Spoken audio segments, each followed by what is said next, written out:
Se tem uma coisa que é realmente fantástica, são obras mentirosas e surpreendentes, que subvertem o que você espera delas de todas as formas imagináveis e fazem, a partir de uma linda brincadeira com a mente de quem assiste, pensar no quanto você realmente foi trouxa no tempo que passou assistindo. E nós temos algumas formas de fazer isso. Ou a partir de uma mentira que usa de um óbvio não claro, como é em Madoka, ou a partir de um quebra-cabeças denso, que entrega suas peças, mas não permite que você as encaixe, alimentando uma angústia tão cativante que te prende mesmo em meio a algo inicialmente até considerado chato por muitos. E é dessa premissa que nasceu um dos melhores animes que eu já vi na vida, Steins Gate. Anime esse que claramente se configura como uma grande mentira, como dito anteriormente, numa ótica bem literal inclusive, já que voltando para a ideia de chamá-lo de quebra-cabeça, ela parte da maneira que a obra manipula o público e o que ele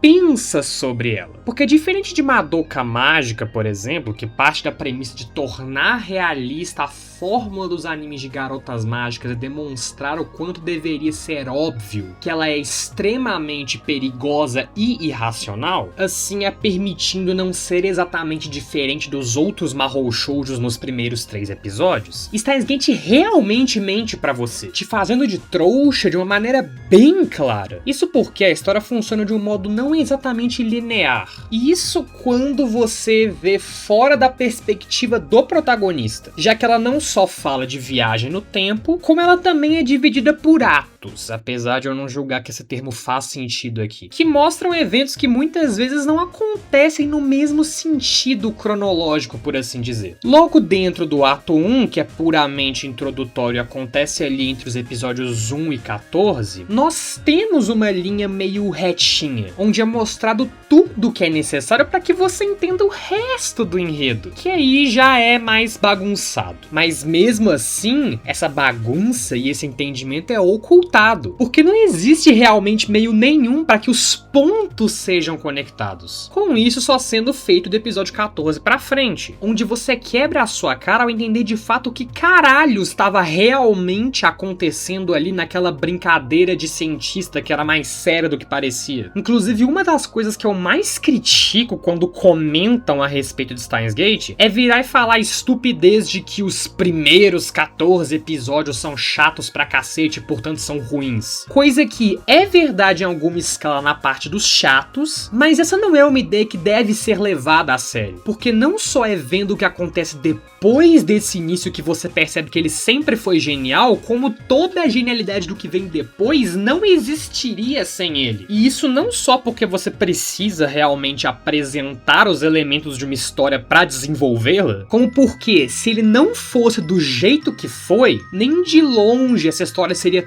tão impactante. Isso eu posso afirmar categoricamente. Olhando pro Ocarin, principalmente, isso fica muito óbvio, já que mesmo que ele se comporte como alguém que tem sérios problemas na cabeça, você vê nas interações que ele tem com todo mundo ali que aquilo não só não é de verdade, como que ele tá cagado de medo do que eles estão fazendo. Coisa que você só repara de verdade em uma segunda vez assistindo ou se você for muito atento ao que tá acontecendo. E mesmo assim, tudo que você vai realmente fazer é constatar a preocupação dele, mas nem de longe vai chegar a entender a proporção que ela vai tomar. A real é que esse início possui uma vibe muito parecida com o episódio 1 de The Promised Neverland. Tudo parece que tá bem, mas dá pra perceber que tem alguma coisa muito errada ali, mesmo que não dê pra apontar exatamente qual é. Algo que é ainda mais perceptível quando as mudanças feitas na linha do tempo ficam óbvias, só que só para o protagonista. Ninguém percebe, mas ele vê muito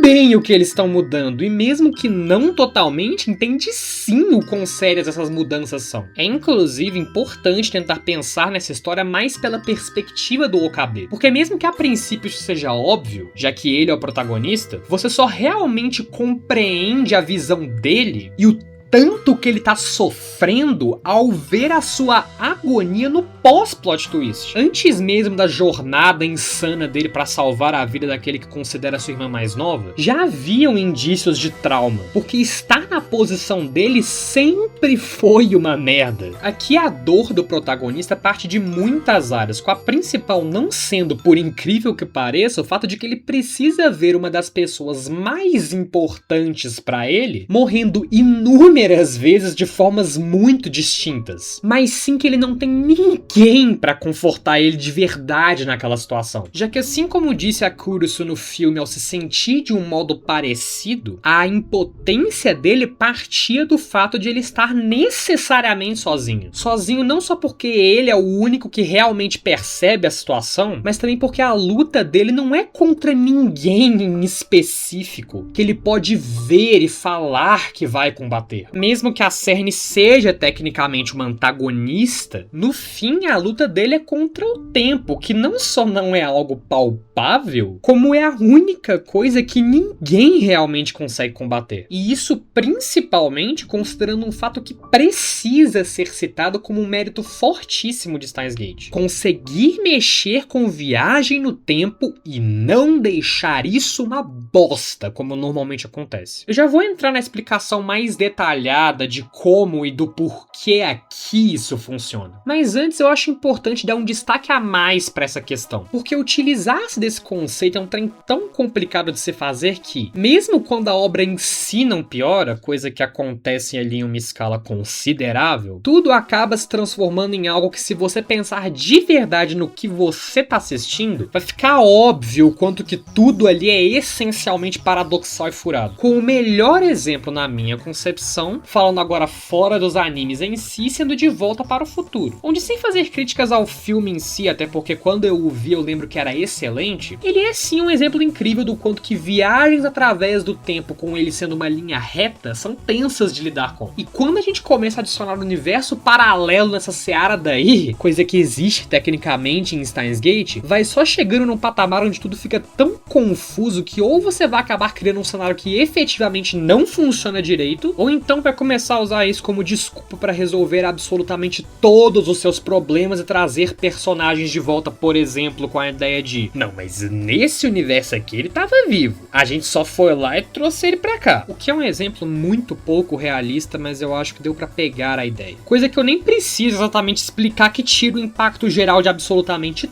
tudo o que tinha anteriormente acontecido. Ou seja, para fazer isso dar certo, é necessário pensar muito no que você tá fazendo. Provavelmente tanto quanto o Togashi pensou para fazer o Nen em Hunter x Hunter, por exemplo. E nós temos até alguns exemplos bons de obras que conseguiram fazer isso, como Rick and Morty e Aranha Verso. Mas mesmo assim, eu garanto que nesse aspecto ninguém conseguiu fazer isso funcionar tão bem quanto Steins Gate. A aba de comentários está aberta caso queiram tentar, mas eu honestamente duvido muito que alguém consiga citar um exemplo. E pulando para a parte onde a gente explica realmente o porquê, primeiro é bom compreender que tudo que essa obra fala sobre não é original dela, mas importado de um carinha chamado John Titor. Eu não vou entrar em detalhes aqui sobre a história dele em si, porque isso aí já é outra seara, mas basicamente era um nome usado por um humano que falava que era um viajante do tempo de 2036 ali em meados de 2004, numa época ali bem nebulosa da internet. E levando isso em consideração, já fica interessante pensar nesse aspecto de um modo metalinguístico, já que o próprio Titor é um personagem de Steins Gate. Mas enfim, de um modo mais técnico, aqui esse conceito é tratado da seguinte forma: nós temos uma linha do tempo principal onde todos estão. Ao fazer uma mudança no passado ou no futuro, como viajar para esses tempos ou mandar algo para eles, você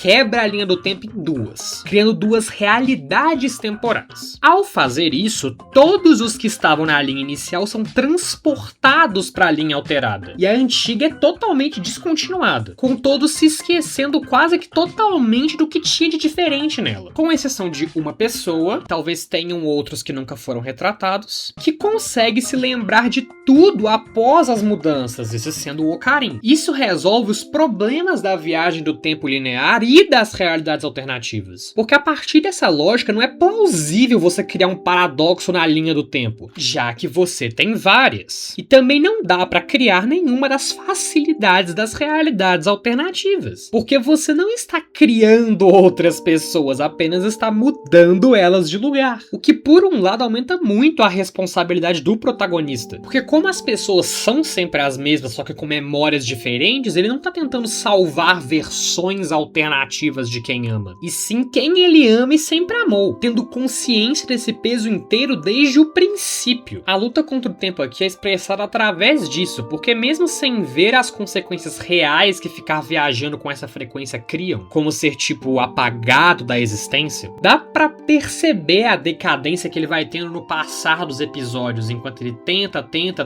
e parece pouco a pouco que só tá atrasando cada vez mais. A jornada do Okabe é uma hipermaratona trágica, onde ele tem que se esforçar mais do que seria humanamente aceitável para conseguir o que quer, e no fim nem chegar realmente próximo da conquista, já que ela vem com uma perda tão grande quanto, fazendo esse cansaço ficar com um gostinho muito amargo. É interessante também comentar o papel incrível que quem tá em volta dele acaba exercendo, porque não só a Kurusu, mas o Itaru, a Suzuha e principalmente a Mayushi acabam sendo em suas personalidades tão importantes quanto para essa narrativa. A Kurusu acaba no fim sendo um pouco mais, porque ela, em toda sua inteligência, consegue ser alguém que segura o peso do mundo junto com ele. Mas ainda assim ela prossegue sendo parte desse peso, porque diferente dele, ela ainda assim não o entende, só vai o entender muito tempo depois. No fim, essa acaba sendo uma história que mistura uma sequência de teorias da conspiração da vida real com um esquema de viagem no tempo excepcional, que junta uma construção perfeita em absolutamente todos os sentidos, faz com que todos se impressionem com as várias conexões que